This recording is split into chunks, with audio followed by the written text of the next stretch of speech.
حضرت بشر آفی رحمت اللہ علیہ سے سارا زمانہ پیار کرتا تھا۔ بغداد کا ایک تاجر کہتا ہے مجھے نہیں بابا اچھا لگتا تھا۔ ہمارا اپنا اپنا ذہن ہے نا، ہم کہتے ہیں میں نے جدھر ساری دنیا جا رہی ہے وہاں نہیں جانا، کہتے ہیں کہ وہ بابا مجھے نہیں اچھا لگتا تھا، حالانکہ سارا بغداد عزت کرتا۔ کیوں نہیں اچھا لگتا تھا؟ کہتے ہیں اس لیے کہ بابا نہ صرف فرض مسجد میں پڑھتا تھا، باقی نماز گھر جا کے۔ تو میں کہتا تھا اتنا ولی ہے تو باقی بھی مسجد میں پڑھے۔ کہتے ایک دن میں نے کہا جسوسی کرنی ہے اس کی، جو کہ اسلام میں منع ہے۔ کہتے ہیں حضرت بشر آفی رحمۃ اللہ علیہ نے جمعے کے فرض پڑھے، فرض پڑھ کے نکل گئے دوڑ کے۔ فرماتے ہیں میں پیچھے ہو گیا، میں نے کہا میں نے سنتیں چھوڑ دی ہیں پر اس کا پتہ کرنا ہے، سنت نفل بعد میں پڑھوں گا۔ کہتے ہیں حضرت بشر آفی جلدی سے نا ایک کباب والی دکان پہ گئے، وہاں سے کباب خریدے، اور میں نے کہا بوڑھے کی عمر دیکھو اور اس کے ذائقے دیکھو، اس عمر میں بھی کباب کھائے گا۔ اوئے ہوئے، مولوی کو روٹی نے ستایا تھا، اس لیے سنت اور نفل چھوڑ آیا ہے۔ کہتے ہیں تھوڑا سا وہ آگے بڑھے تو نان بھائی کی دکان سے نا نان خریدے۔ میں نے کہا دیکھو یار، دیکھو اس کے ذائقے، گرم نان کھائے گا۔ بہت سارے لوگ بغداد میں رات کی روٹی کھاتے پر یہ گرم کھاتا ہے۔ کہتے ہیں حضرت وہ نان اور کباب لے کے نا جنگل کی طرف مڑے تو میرے دل میں خیال آیا یار بڑا ہی اس آدمی کا عجیب ذہن ہے، یہ اب سبزے پہ بیٹھ کے یہاں موج کرے گا، کھائے پیے گا، اور سنت نفل چھوڑ دی، اللہ ہزاروں مرید ہیں۔ کہتے ہیں حضرت جنگل میں داخل ہوئے، تھوڑا سا سفر کیا تو کچی آبادی آ گئی۔ کچی آبادی، ایک کچے مکان کی ٹوٹا ہوا دروازہ، باہر سے کنڈی لگی۔ بغداد کے ننگے پاؤں چلنے والے ہزاروں مریدوں کے اس پیر نے کنڈی کھولی، اندر گئے، ایک فالج زدہ بابا جی بیٹھے۔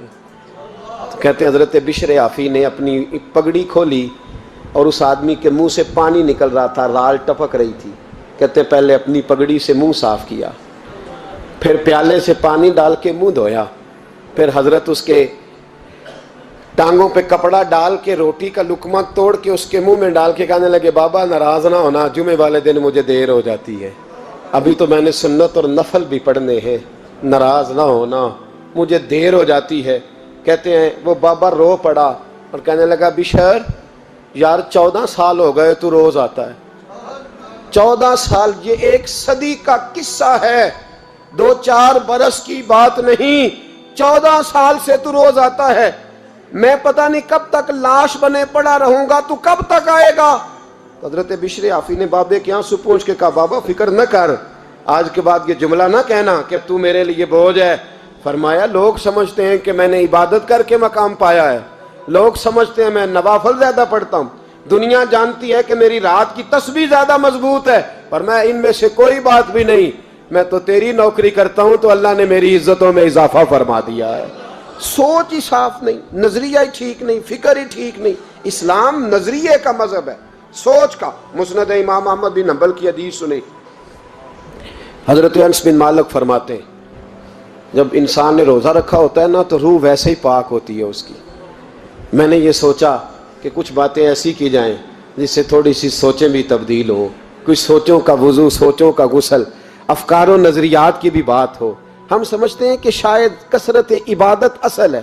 اقبال کہتے ہیں یہ ذکر نیم شبی، یہ مراقبے، یہ سرور، تیری خودی کے اگر نگہباں نہیں تو پھر کچھ بھی نہیں، تیری خودی کے اگر، اور پھر عام چیز نہیں کہا یہ ذکر نیم شبی، سویرے سحری کا ذکر، یہ مراقبہ، یہ جو تو گھنٹوں اللہ کی یاد میں بیٹھا رہتا، یہ سرور، کہتے ہیں بے کیف عبادت نہیں، سرور والی، یہ ذکر نیم شبی، یہ مراقبے، یہ سرور، تیری خودی کے اگر نگہباں نہیں، اگر تیرے نظریے کو نہیں بدل سکے، تیری سوچ نہیں بدل سکے، تیرا ایمان مضبوط نہیں کر سکے، تیری خودی کے اگر نگہباں نہیں تو پھر کچھ بھی نہیں۔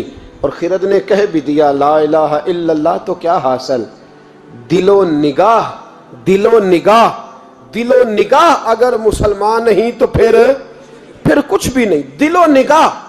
اقبال کہتے ہیں ایک دل کا کلمہ پڑھ، دوسرا نظر کا کلمہ پڑھ، ان پہ پابندی لگا، دل و نگاہ اگر مسلمان نہیں تو پھر تو کچھ بھی نہیں، کچھ بھی نہیں۔ حضرت انس بن مالک کہتے ہیں میں حضور کے پاس بیٹھا تھا، حضرت عبداللہ ابن عمر بھی بیٹھے تھے، کوئی بات ہو رہی تھی، ایک حجرے میں بیٹھے تھے، دروازے پہ دستک ہوئی، مسند امام احمد میں حدیث ہے نبی پاک علیہ السلام نے فرمایا انس دروازہ کھولو، دروازے پہ وہ بندہ ہے جس کو اللہ بغیر حساب کتاب جنت عطا فرمائے گا، وہ بندہ ہے دروازے پہ۔ حضرت انس بن مالک کہتے ہیں میں نے دروازہ کھولا تو بندہ دیکھا، غریب سا ایک انصاری صحابی، اور بندہ بڑا سادہ، وضو تازہ کر کے آیا ہے تو پانی کے قطرے داڑھی سے بہہ رہے ہیں، اور چمڑے کے جوتے اس نے لپیٹ کے نا تو بغل میں چھپائے ہوئے، آ کے عطایات کی حالت میں بیٹھا، حضور سے دو چار باتیں کی، چلا گیا۔ ہم اس کا رنگ دیکھتے رہے اور مصطفیٰ کا کرم دیکھتے رہے۔ اس کو حضور نے جنتی کہا ہے۔ کہتے ہیں اگلے دن اسی ٹائم اسی وقت ہم حضور کے پاس بیٹھے تھے، پھر دروازے پہ دستک ہوئی، حضور نے فرمایا دروازہ کھولو، دروازے پہ وہ بندہ ہے جسے اللہ بغیر حساب کتاب جنت عطا فرمائے گا، بغیر حساب۔ کہتے ہیں دروازہ کھولا، اور جیسے ہی میری نظر پڑی، بندہ بھی وہی ہے جو کل آیا تھا، اور انداز بھی وہی ہے جو کل تھا، اسی طرح پانی کے قطرے، اسی طرح جوتے بغل میں، السلام علیکم، کل حضور فلاں بات کی تفصیل پوچھنی مجھ سے رہ گئی تھی، غلطی ہوگی، دوبارہ آیا ہو۔ اس نے اپنی گفتگو کی، چند جملوں میں بات سمیٹی، چلا گیا۔ فرماتے ہیں اتفاق کی بات کہ دن تیسرا، بندے بھی ہم دونوں، میں اور عبداللہ ابن عمر، حضرت انس بن مالک کہتے ہیں دونوں بیٹھے تھے، سیم ٹائم سیم ڈے۔ پھر دستک ہوئی، حضور نے فرمایا دروازہ کھولو، اور مسکرا کے فرمایا دروازے پہ وہ بندہ ہے جسے اللہ بغیر حساب کتاب جنت عطا فرمائے گا۔ کہتے ہیں کھل اٹھے ہمارے چہرے، باہر گئے، دستک ہوئی تھی، دروازہ کھولا۔ فرماتے ہیں مجھے یقین تھا وہی ہوگا جو 2 دن پہلے آیا تھا، اور میرے یقین کے مطابق ہی کام ہوا، وہی بندہ تھا جو کل بھی تھا، جو پرسوں بھی تھا، حالت اور کیفیت اور انداز بھی وہی تھا، پانی کے قطرے بہہ رہے ہیں، اور اس شخص نے جوتے بغل میں دبائے ہوئے خدمت میں حاضر ہوا، بیٹھ گیا، بات چیت کی، چلا گیا۔ حضرت انس بن مالک کہتے ہیں تھوڑی دیر ہوئی تو حضور بھی تشریف لے گئے۔ حضرت عبداللہ ابن عمر مجھے کہنے لگے یار ویسے کتنے اس کے نصیب ہیں، کتنے نصیب ہیں، کوئی آیا لے کے چلا گیا، کوئی آیا لے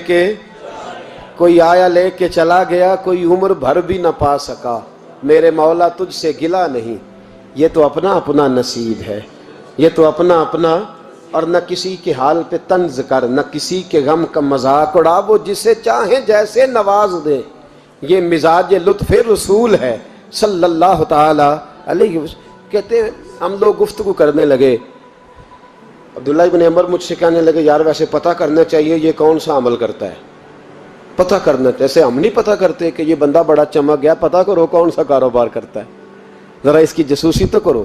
اور بندے بھی بڑے سمجھدار ہیں، وہ سائیڈ بزنس نہیں بتاتے، وہ کہتے ہیں وہ جو میرا علیحدہ ہے وہ نہیں بتانا، کہیں یہ نہ شروع کر لے۔ حالانکہ انسان کے پاس جو خوبی، جو اللہ نے اسے دولت دینی ہوتی ہے، وہ اپنا اپنا نصیب ہوتا ہے، وہ گھر میں بیٹھے بھی اللہ عطا کر دیتا۔ وہ کہتے ہیں کہ پتہ کرو کیا عمل کرتا ہے۔ تو حضرت عبداللہ ابن عمر کہتے ہیں میں اس کے پیچھے ہو گیا، اس سے سلام لی، تو میں نے کہا مجھے 2-3 دن کے لیے مہمان بنا لو گے، مان نہ مان میں تیرا مہمان، 2-3 دن کے لیے مہمان بنا لو گے؟ تو کہتے ہیں مجھ سے کہنے لگا کوئی گھر میں جھگڑا ہو گیا ہے، کیونکہ پڑوس میں تو تمہارا قریب ہی تو تمہارا گھر ہے، میرے مہمان بننے کو جھگڑا ہے؟ تو میں نے کہا چلو ایسے ہی سمجھ لو، پر مجھے مہمان بنا لو۔ کہتے ہیں میں 3 دن اور 3 راتیں اس شخص کے ساتھ رہا، وہ کتنا صدقہ کرتا ہے میں نوٹ کرتا رہا، نماز کتنی پڑھتا ہے، اس کا کیا، میں چاہتا تھا کہ وہ عمل مجھے ملے، اس کی برکت سے مصطفیٰ نے اسے 3 مرتبہ جنتی فرمایا ہے تاکہ وہ کیفیات مجھے بھی ملیں۔ حضرت عبداللہ ابن عمر کہتے ہیں کہ میں نے کوئی خاص چیز نہیں دیکھی، وہ عشاء پڑھتا تو فجر تک بستر پہ کروٹیں لیتا، اور میں الحمدللہ اٹھ کے تہجد بھی پڑھتا، نوافل بھی پڑھتا۔ کہتے ہیں وہ 1 سپارہ پڑھتا، میں 3 پڑھتا۔ فرماتے اس نے 3 دنوں میں کھجور بھی صدقہ نہیں دی، کہ کھجور بھی، اور میں نے بڑے بڑے غریبوں کی مدد کی۔ میں کہنے لگا کہ عمل تو میرا زیادہ ہے اس سے، پھر خوبی کیا ہے؟ خاص توجہ کرنا، اسلام اور دین کا جو فکری اساس ہمیں صحابہ نے دی۔ حضرت عبداللہ ابن عمر کہتے ہیں میں نے تیسرے دن اسے کہا بھائی اللہ تیرا بھلا کرے، تو نے بڑی خدمت کی، میں نے جانا ہے میرا کوئی جھگڑا نہیں ہوا تھا، میں تو بس تیرا عمل دیکھنے آیا تھا کہ تو عمل کیا کرتا ہے۔ تو وہ صحابی کہتے ہیں مجھے کہنے لگے یار تو میرا عمل دیکھنے آیا تھا، مجھے بتا تو صحیح کیا نے، اور کیوں دیکھنے آیا میرا عمل، تجھے کیا ضرورت پڑی میری جاسوسی کی؟ تو کہتے ہیں مجھ سے جب اس نے سوال کیا تو میں نے اس کو کہا بھائی تو 3 دن آیا نا ہم بیٹھے ہوئے تھے؟ کہا ہاں میں آتا رہا ہوں۔